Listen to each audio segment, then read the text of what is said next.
Isang matinding dagok sa administrasyon ang naganap ngayong araw matapos kumpirmahin ng Korte Suprema na may sapat ng ebidensya na nagugnay kay Pangulong Kuting Jr. sa operasyon ng isang malawakang drug syndicate. Ayon sa inilabas na desisyon batay sa dokumento, testimonya at surveillance na patunayang may direktang kaugnayan ng Pangulo sa mga transaksyong iligal na droga sa loob at labas ng bansa. Lalo pang lumala ang sitwasyon matapos maglabas ng pampublikong pahayag si Kuting Jr. na agad na tinuligsa ng publiko dahil sa pagsisinungaling at pag-iwas sa mga tanong ng media. Sa halip na lintawin ang kanyang panig, ilang eksperto ang nagsilbing tila sumablay ang Pangulo sa kanyang mensahe na ngayon binabatiko sa social media at sa hanay ng mga tabagtaguyod ng hustisya. Sa gitna ng tensyon, nananawagan ng iba't ibang sektor ng lipunan para sa agarang aksyon mula sa mga institusyong may kapangyarihan upang ipatupad ang batas kahit pa ito ay laban sa kasalukuyang nakaupo sa pwesto. Samantala, nagbabantay ang buong sambayanan sa susunod na hakbang ng Korte Suprema at ng Kongreso na posibleng humantong sa mga makasaysayang desisyong magbabago sa takbo ng pamahalaan. At yan nga ang balitang ating pakakatutukan. Ngunit bago ang lahat, siguraduhin mag-subscribe at ihit ang notification bell para sa patuloy ng pagtutok sa mga sulyap ng bagong balita sa tunay na boses ng masa.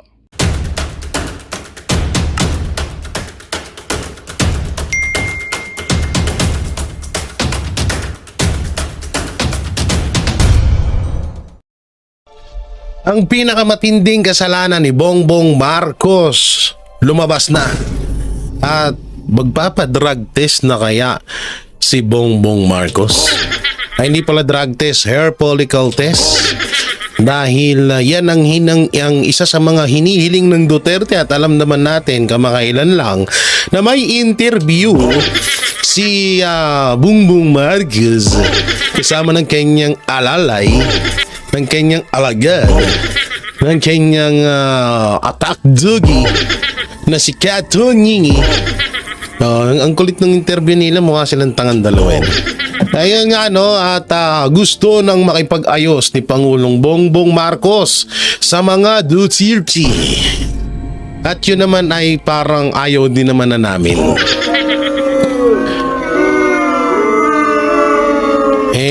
Katwiran namin kasi dyan, nasimulan na to, tapusin nyo na.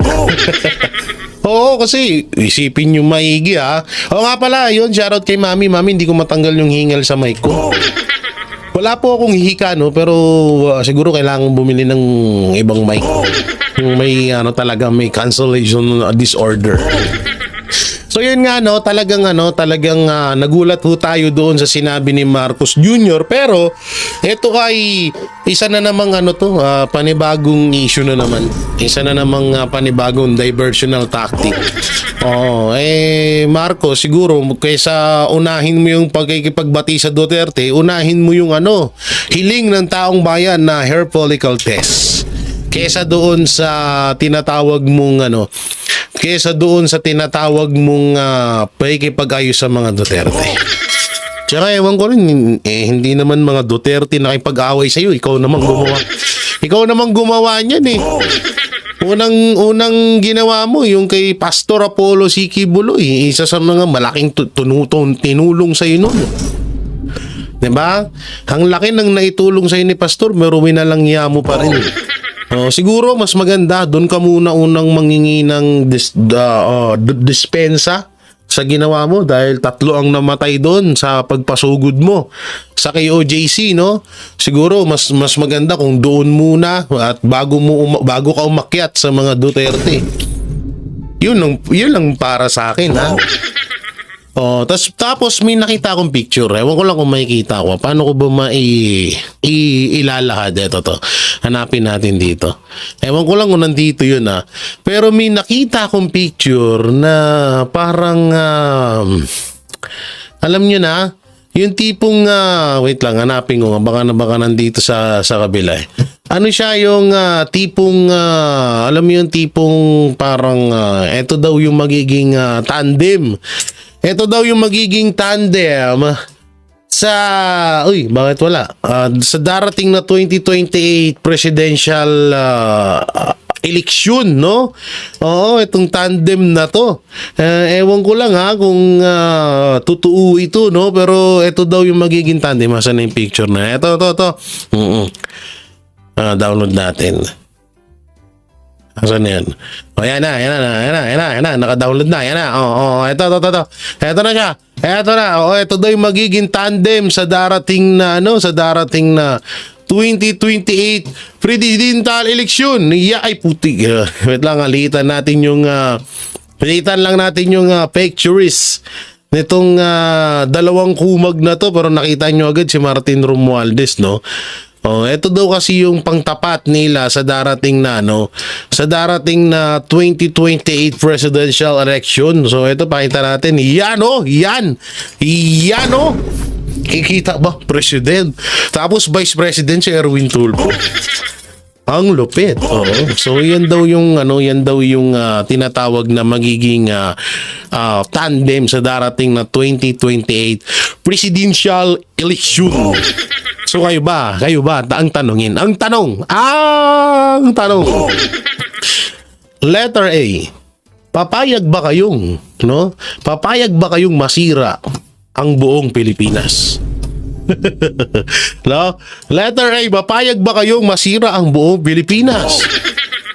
Papayag ba kayo na dalawang hindi mapagkatiwalaang tao ang magtatandem at mamumuno sa Pilipinas?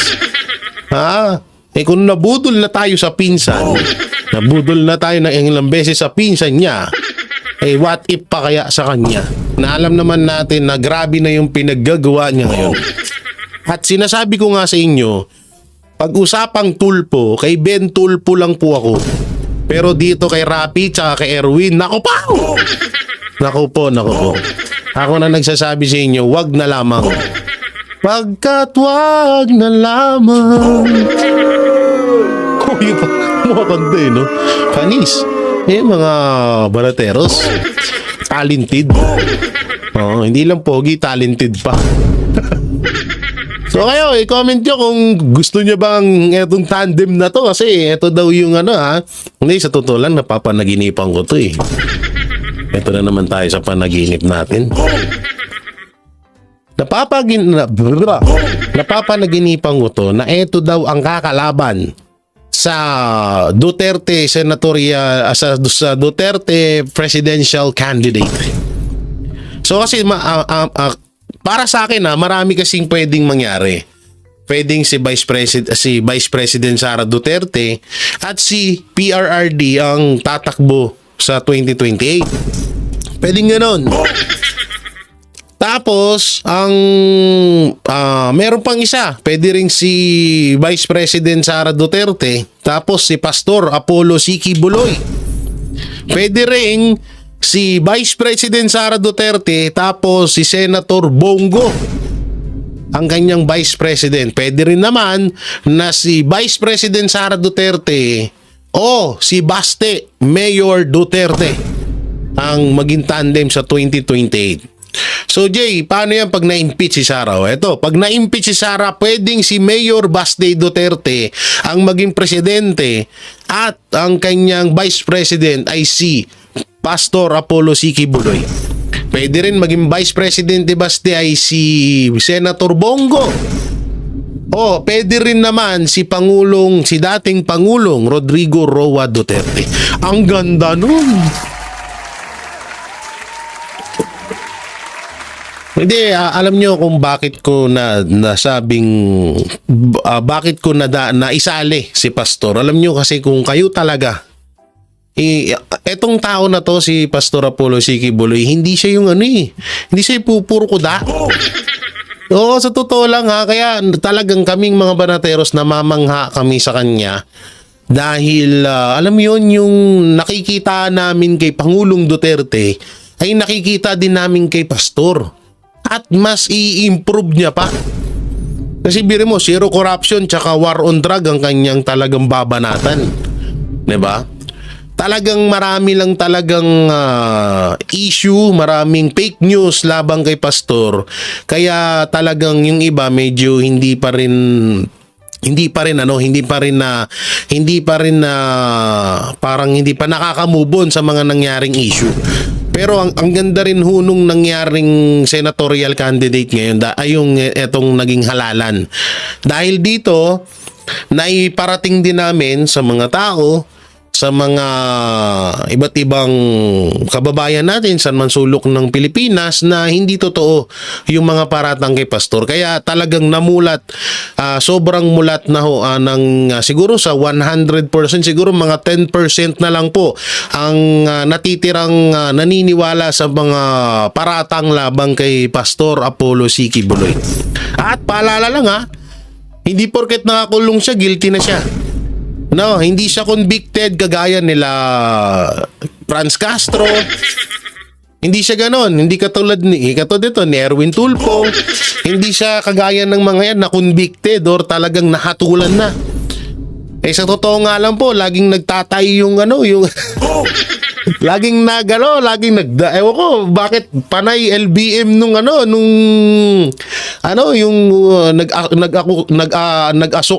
akusa kay Pastor. Hindi ko alam kung bakit laging hindi nagpapakita sa hearing. Lamang bali-balita ko lamang so hindi ko naman nakakausap si Pastor about. Alam nyo kapag dumadalaw ho kami. Excuse me. Kumain kasi ako ng noodles. Kaya medyo busog tayo, no? Tsaka, yun isa pa rin sa hingal ko kasi nakabaluktot yung katawan ko.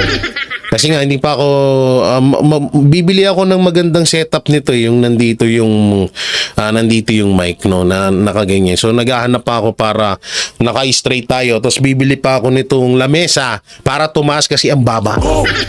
Alam mo naman na 7-footer ako Kaya medyo hingal pag tsaka sa mic natin, rinig na rinig yung hingal, ang lakas. So yun nga, alam nyo yung kay Pastor nga, kaya palagi namin siya sinasama kasi napakaganda talaga ng kanyang maaaring magawa sa Pilipinas. Biruin nyo yung Kingdom, ilang hektarya yun, yung Glory Mountain, yung Prayer Mountain, nagawa niyang first world country. Halos maganda pa sa Hong Kong. What if nadalhin niya yun at gawin niya sa buong Pilipinas? Ang ganda ng Pilipinas. Kaya talagang hindi malabo na isa sa si Pastor sa mga napipisil ko na maging Vice President ng mga Duterte or kung mas maganda kung Presidente. Kung talagang ipupush siya ng mga Duterte, talagang mananalo si Pastor.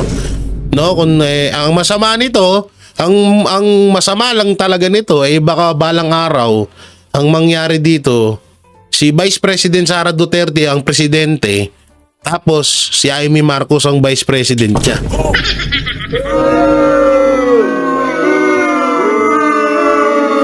Yan ang masama dyan. Yan ang nakakatakot ho dyan. Sana naman, wag naman Vice. Wag naman Day. Day, budol na tayo Day. Tapos binudol ka na naman ulit. Tapos magpapabudol ka pa pangatlo. Day, wag na Day. Adami mong pwedeng maging Vice President dyan. Wag na si Amy Day. Day, wag na Day. Yun di punggol. So yun, papunta na tayo sa video na ating re-reactionan. Eto na siya. Asan yun? Wait lang tingnan ko muna. Ayan na. Eto, pasok ka, Attorney Sal Panelo, pasok. Ang nakikita natin, inililihis niya ang tunay na dahilan ng pagkatalo ng mga kandidato sa alyansa.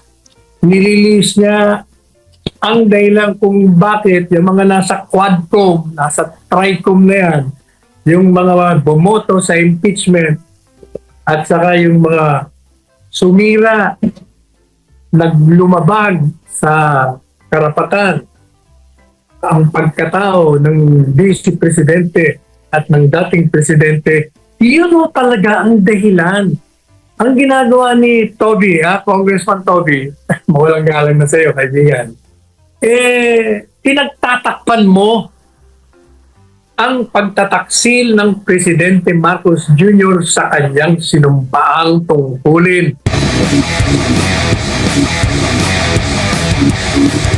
Ngayon, anong ginagawa ni Chanko?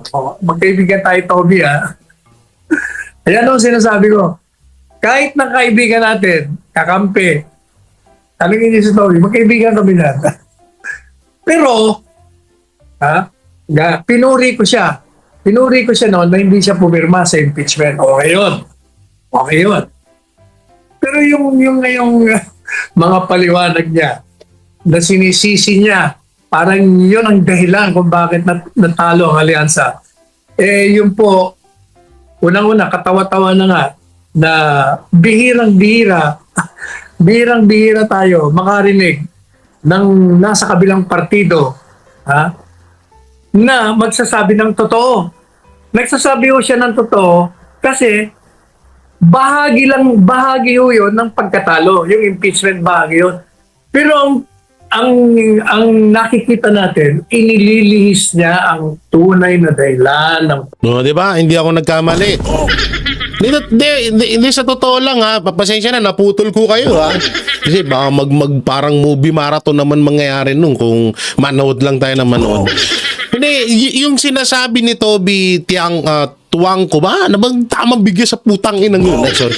Sorry. Papamura naman ako eh. Yun nga tama yung sinasabi niya. Wala namang doon, yung offer, yung mga budget na dapat ay kapag hindi ka pumirma sa impeachment labang kay Vice President Sara Duterte, ligwak ka. Pag hindi ka pag hindi ka pumirma, wala kang pundo. Pero pag pumirma ka sa impeachment, may pundo ka. So, yun dapat hindi na dapat nangyayari kasi bawal po yun, port barrel po yun, no? Ang tawag doon sa pagtanggap ng mga congressman ng mga budget. So, hindi dapat sila tumatanggap ng ganyan, no? Ang masaklap pa dito na sinasabi ko sa inyo ay yung nakakapagtaka kagaya ni Attorney Salpanelo, parang first time in history sa kanila, sa panig nila na may nagsabi talaga ng katotohanan.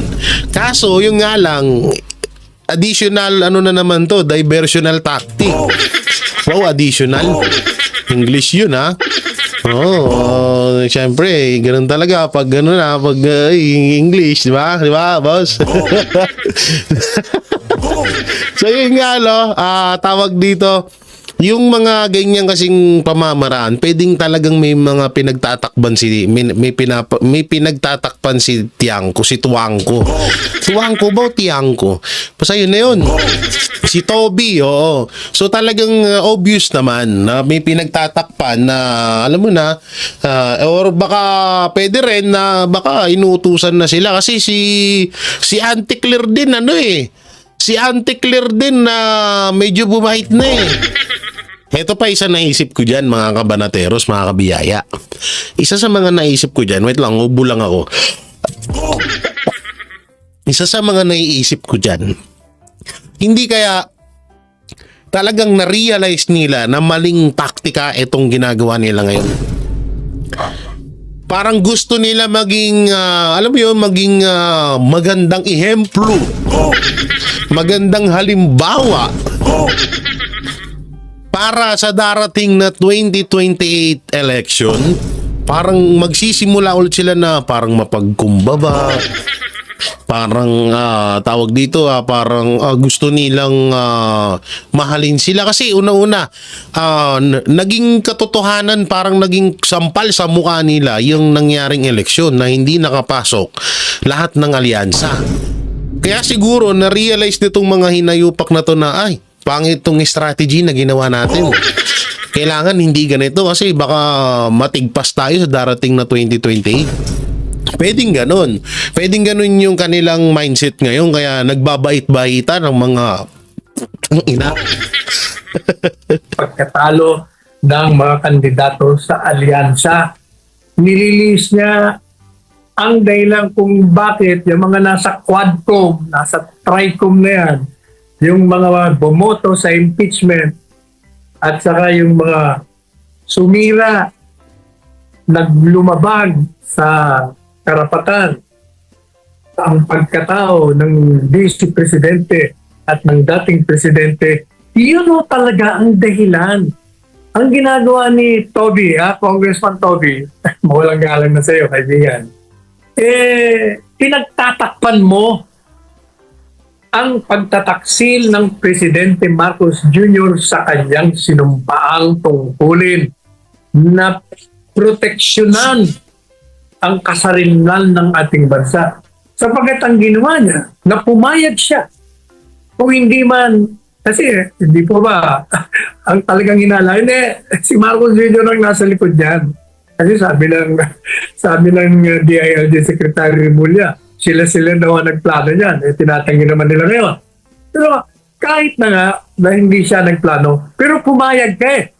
Hindi naman mangyayari kung ang presidente ng bansa hindi papayag. Tama. Isang utos mo lang yan. Hindi po pwedeng gawin niya yan. Hindi. Since alam niya na Kaya nga sumabit. Kaya nga kung gusto talaga na maging maganda ang imahe ni Marcos Jr. sa lahat ng Pilipino, ang gawin niya, ibalik niya rito si Pangulong Duterte. Itipatigil niya yung impeachment. At higit sa lahat, magpa-hair follicle test siya. Ayan, yung mga tatlo lang naman yan. Punggol. Napaka-basic talaga, promise. Kung si Pangulong Duterte nga, nadala nyo sa Netherlands Tapos hindi nyo may balik sa Pilipinas, kagaguhan yun. Kung talagang sincero si Marcos doon sa sinabi niya, pero alam ko naman na isa na namang drama yun. Okay sana kung si Bongbong Marcos tapos si Banat Bay yung nag-i-interview. Pwede sana yun. Pero kung si Katunying tapos si Marcos, yun di punggol, wag na. Diba? Alam nating drama Alam natin na scripted yung pangyayaring yun So, wala nang doon, no? Sabi ko kasi kung si Banat Bay, yun nga, kagaya ng sinasabi na Attorney Salpanelo na kung ikaw presidente, kapag pinauwi mo pag sinabi mong tigil nyo yan, may magagawa ba si Remulla? May magagawa ba si Marbil? Si Torre? Si Pajardo? Sabi na natin si Auntie Claire. Baka magtampo No? Kikilos ba sila? Hindi. Yung ginawa nyo sa KOJC, kung pinatigil ni Marcos yon, umpisa pa lang, walang ganun. Wala sanang namatay. Hindi sana, kung talagang sige, sabi nyo, kung halimbawa man, ganito, Presidente si Marcos, kung halimbawa man may reklamo talaga kay Pastor, okay na sige, humarap si Pastor sa korte at paig naman dun si Pastor. Kaso unang-una, matagal nang dismiss yung kaso. Maglilimang taon na. Tapos binuhay lang ulit. So halata talagang sinadya yun. Kaya nga paulit-ulit natin sinasabi, lahat ng nangyayari sa Pilipinas na mga issue, kayang tuldukan ni Marcos sa isang iglap yan kasi nga presidente siya. Siya yung leader nga diba? Napakadali lang. I-stop nyo yan. Ganun. Parang si Pastor. I-stop. Kaso, kung kagustuhan din naman din ng presidente, wala tayong magagawa dun. Diba, Atty. Sal? Aresto Hindi naman pa pwede sabihin, hindi ko alam. Dahil hindi naman gagalaw yung mga yan kung hindi mo alam. Hindi lang yan. Hindi gagalaw talaga yan kung hindi ka umuo. O madalit sabi, dahil pumayag ka, doon nagalit ang taong bayan. Yun talagang dahilan. Ang ginawa niyong programa ng paghiganti at ang maling pag-uusig at paninira, pagsira sa reputasyon at pagwasak sa ligasiya at mandato na ibinigay ng dating Presidente Duterte dito sa ating bansa, yun ang naging dahilan kung bakit nag-alsa.